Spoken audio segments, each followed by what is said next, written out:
Good afternoon, everyone. So this is the continuation about the Module 10 Ecoliteracy. So now I'll be discussing about the 7 environmental principles of nature. First, we have nature knows best. So ang pag-unawa sa kalikasan at pagsunod sa mga alintuntunin nito ay mahalaga upang mapanatiling malakas at matatag ang supply ng mga pangangailangan ng tao. Halimbawa, kung gusto nating magkaroon ng patuloy na supply ng mga likas na yaman tulad ng tubig at lupa, kailangan nating pangalagaan ang mga ito. Kailangan nating panatilihing maganda at malusog ang ating kapaligiran upang mapanatiling produktibo at sustainable ang mga likas na yaman na nagmula dito. Second, we have all form of life are important. Lahat ng uri ng buhay ay mahalaga. Bawat organismo ay may pangunahing papel sa kalikasan, kaya't dapat ituring ang lahat ng mga nabubuhay na bagay bilang mahalagang instrumento sa pagpapanatili ng balanse sa ekosistema.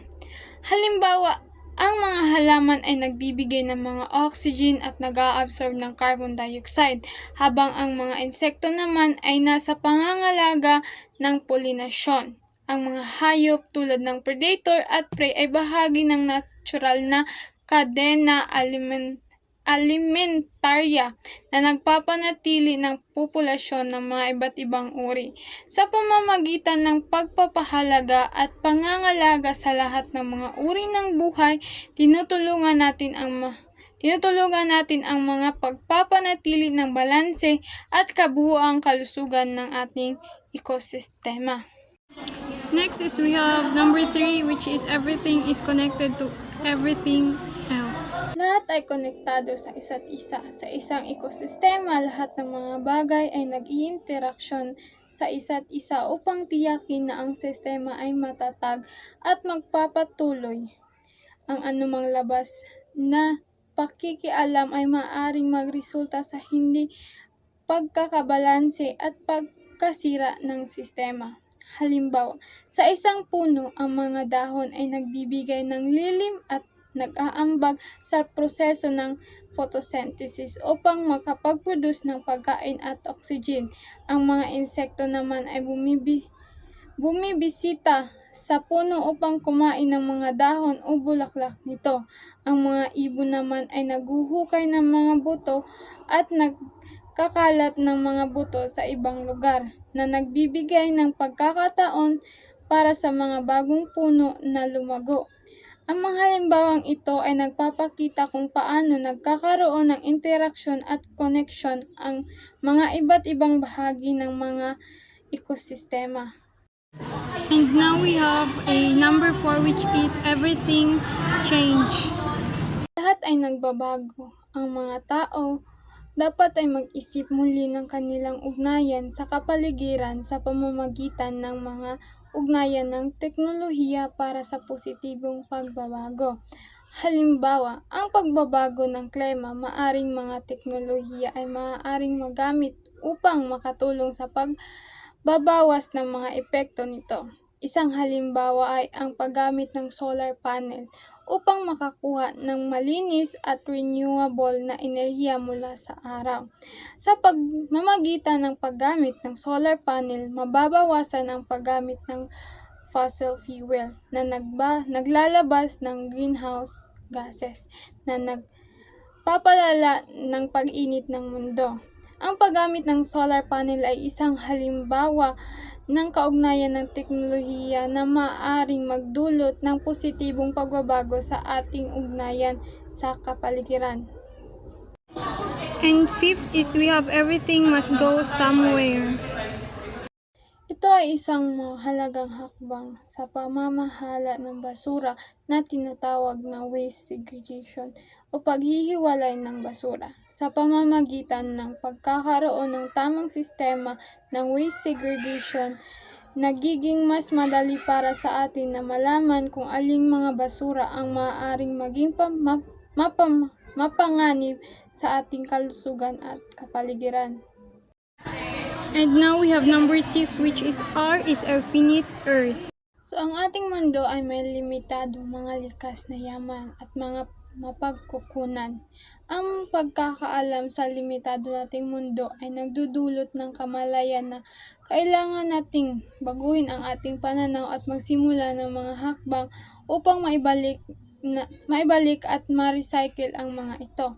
Ang pag-recycle ay isang mahalagang proseso upang mapanatili at maibalik ang mga likas na yaman at mga mapagkukunan ng ating mundo. Sa pamamagitan ng pag-recycle, ginagawa natin muli ang mga material na nakakalat at ginagawang bagong mga produkto o materialis na maaaring gamitin muli. Number 7, nature is beautiful and we are steward of God's creation. Ang kalikasan ay kagandahan at tayo bilang mga tao ay mga tagapangalaga ng likha ng Diyos. Bilang pinaka-intelligente at binigyan ng kakayahang mag-isip, may kakayahan ang mga tao na pangalagaan at kontrolin ang kalikasan para sa sariling pakinabang. Bilang mga tagapagpangalaga ng kalikasan, may responsibilidad tayong pangalagaan at pag-ingatan ang mga likas na yaman at kapaligiran. Ang pagkilos na ginagawa natin upang mapanatiling malinis at maayos ang kalikasan ay nagbubunga ng mga benepisyo para sa atin at sa hinaharap. And those are the 7 environmental principles of nature. Towards a green school and education for sustainable development. Schools play a great role in development of academics, but also environmental ethics and care for nature among students. Ang paaralan ay may malaking papel sa pag-unlad ng akademiko at pagpapalalim ng kaalaman sa kalikasan at pag-alaga ng kalikasan. Sa pamamagitan ng edukasyon at mga aktibidad sa paaralan, ang mga mag-aaral ay natututong magkaroon ng respeto, pagmamahal at pag-aalaga sa kalikasan. Halimbawa, sa pamamagitan ng pagsasanay sa recycling, pagtatanim ng mga puno sa loob ng paaralan at pagpalabas ng mga environmental project. Ang mag-aaral ay natututong maging responsible sa pag-alaga sa kalikasan. The school environment, therefore, should encourage, support, and nurture students' capacities on green environment as integrated in the curriculum and instruction. Ang mga paaralan ay hindi lamang nagtuturo ng mga akademikong kasanayan, kundi nagbibigay din ng leksyon sa kahalagahan ng respeto at pag-alaga sa kalikasan. Sa pamamagitan ng mga gawain tulad ng clean-up drive, seminar, at pagkonserbasyon ng enerhiya at tubig at pagtuturo sa tamang pagtapon ng basura. Ang mag-aaral ay natututong maging mahusay na tagapangalaga ng kalikasan. Sa ganitong paraan, ang paaralan ay naglalarawan ng importansya ng pag-aalaga sa kalikasan at pagiging responsableng mamamayan. Environmental issue and concern can be effectively addressed when all effort of staff and students are geared towards adopting environmentally sustainable principles at all levels, from planning and decision-making up to their execution in their school functioning as part of the daily routine, such as creating a green school. Ang mga isyu at pangangamba sa kapaligiran ay maaaring maayos na mapagtuunan ng pansin kapag lahat ng mga masisipag na mga staff at mag-aaral ay nakatuon sa pagtanggap ng mga prinsipyo ng pangangailangan sa kapaligiran. Sa lahat ng antas mula sa pagpaplano at pagdidesisyon hanggang sa kanilang pagpapatupad sa pang-araw-araw na pag-andar ng paaralan, tulad ng paglikha ng isang green school. Sa pamamagitan ng pagtataguyod ng mga environmental sustainable na pamamaraan sa paaralan, maaaring malaki ang positibong epekto nito sa kalikasan at sa mga individual na nasa loob ng paaralan. Halimbawa, ang paaralan ay maaaring magpatupad ng mga hakbang tulad ng paggamit ng renewable energy sources tulad ng solar power, pagtatanim ng puno sa paligid ng paaralan at pag-alaga sa mga halamang ornamental at pagtuturo sa mga mag-aaral tungkol sa pamamaraan ng wastong pagtapon ng recycling.